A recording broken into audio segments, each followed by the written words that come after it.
किया वया से टाटर संगे क्वार्टर पिलाई दे आ पूरा कदी मन्नत जन्नत दिखाई दे।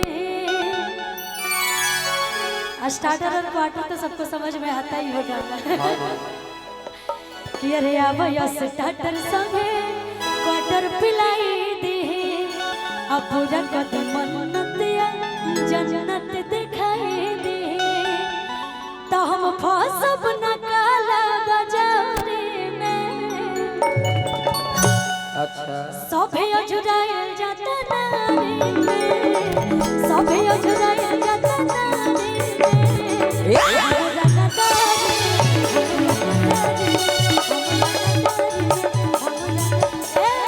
आवया से टाटर संगे क्वार्टर पिलाई दे पूरा कदी मन्नत दिखाई दे।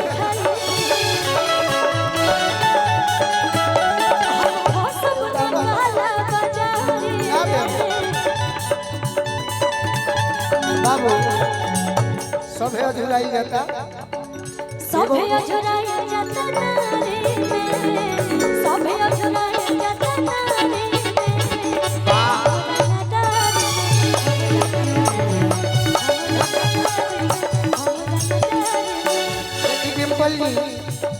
बहुत सारा गाना होला कि दुअर्थी होला। ई गाना हमरा उरा खाते नहीं खीगा वो भाई लोग कहता सुनले बा तो हम गा देते हैं। पहले ही कह देते हैं कि रौरा अपना पर ले ली। पति के मरण सती जनी है सत भक्तरी में हरिया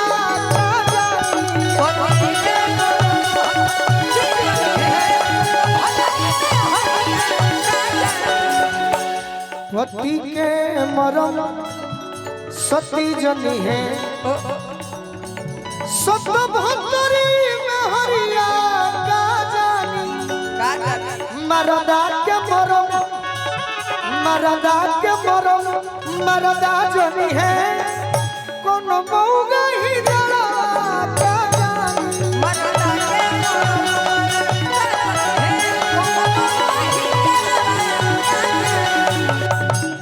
तू लोग के फरमाइश पूरा हो गई।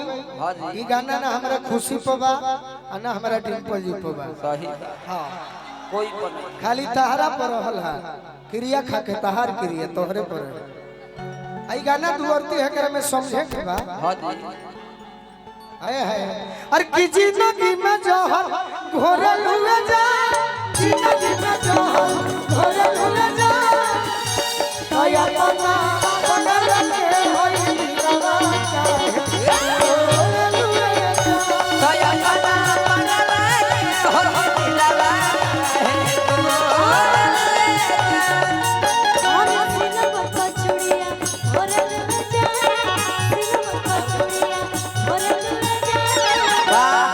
अपना जनुआ के होई दिलवा चाहे छोड़ लुए कि अपना जनुआ के होई दिलवा चाहे छोड़ ले।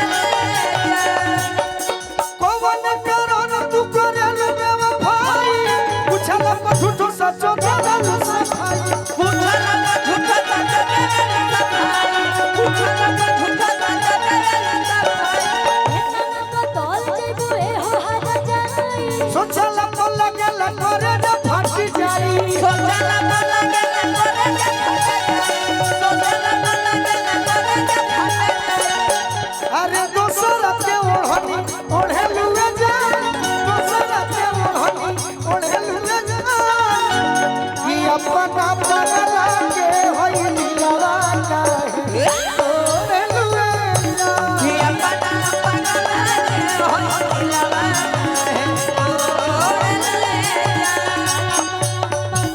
सुना हो गाना एक लाइन गा दे जे बैठल जा दियावा करियावा रामा। हां जी यही पे हो जाई रहे दे ना ई सब देवे मत कर। इनकम टैक्स घरी लागल बा हमर ऊपर रहे दे। अब स्टॉकिया देख के तो जेल में डाले के फेर में बड़े से कुछ बजाऊं लोग के। एगो फरमाइश भैया के हम जरूर पूरा करना चाहब।